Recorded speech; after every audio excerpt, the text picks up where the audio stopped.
Welcome back to West Texas View.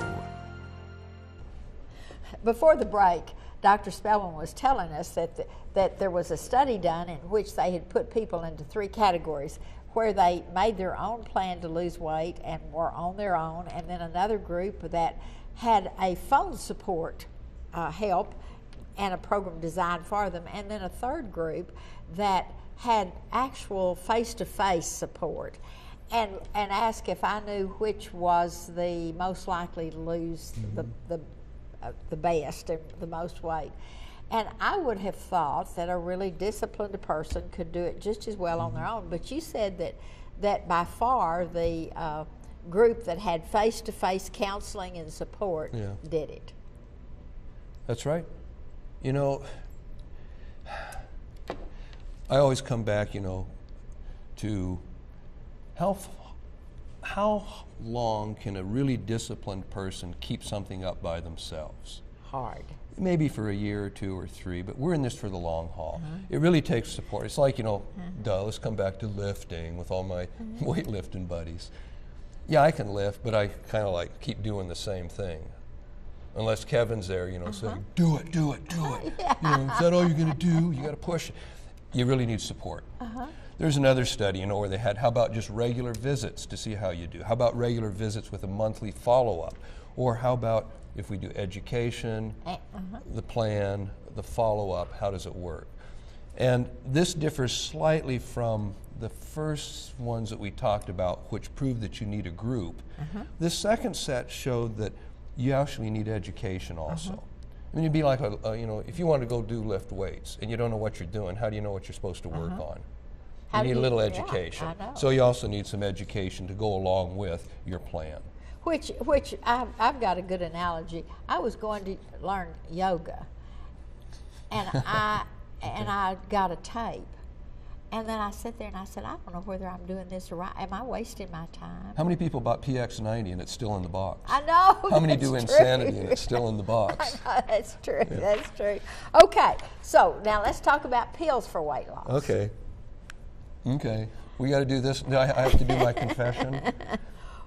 Okay, weight loss. Okay, Johnny,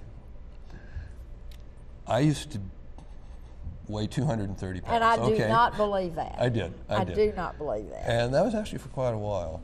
And then you mentioned earlier, Texas Tech recruited me to come out here and build the diabetes centers and the metabolic centers. I said, okay. And I was thinking, okay, I'm out here in the Permian Basin. All my sons live a long ways away. So they they're East Coast, West. Yeah, they don't. So I was telling them I was doing all this stuff, but I really wasn't. And I thought I was going to, except they all got together to come out to check on me. And then they found out I had been lying to them. And I thought, oh God, they're on their way. They're going to find out. So I had to get started. I had to begin doing something. Well, when they got here, they kind of figured out I hadn't been telling them the truth. But my son, Court, who is math professor at A&M, who also has 11 world titles as a power lifter. He's United States coach, A&M coach, junior world. So he wrote a schedule, and it's really funny. Dad, are you going to do what I tell you or not? Boy, do those words come back to you. Yeah. Well, I stuck with it, with what my boys wrote out for me to do. So, and then I lost the weight. Because you had your friends at the So I had to mend gym. my ways. And the first thing you do is you learn that it's common sense. What are you going to eat? Abs, my proud six-pack, starts in the kitchen, easy. Wishing doesn't cut it. You can use pills, that's a crutch, unless you've changed up here. What happens when you stop the pills? You can't take pills forever. You got to make it a way of life. That's right. But there is a new pill. Remember, we had mentioned a little bit earlier last week that there was a metformin for diabetes. There's something called Qsemia and Locasin.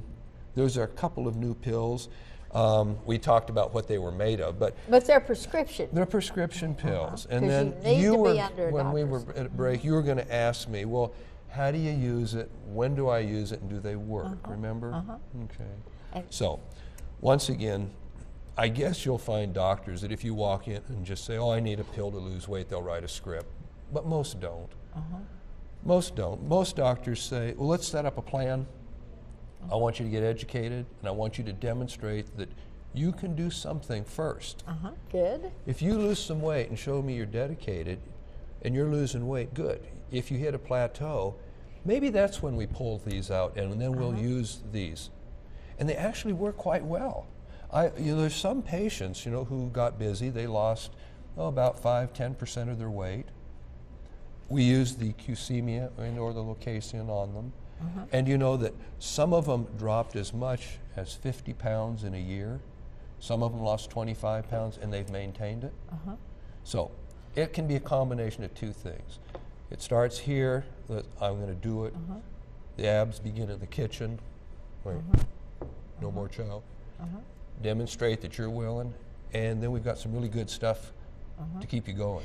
But the interesting thing about all of this is that we, as a society, have gotten used to depending on pills instead of using our common sense and instead of using our discipline. And so you were talking about weighing 230.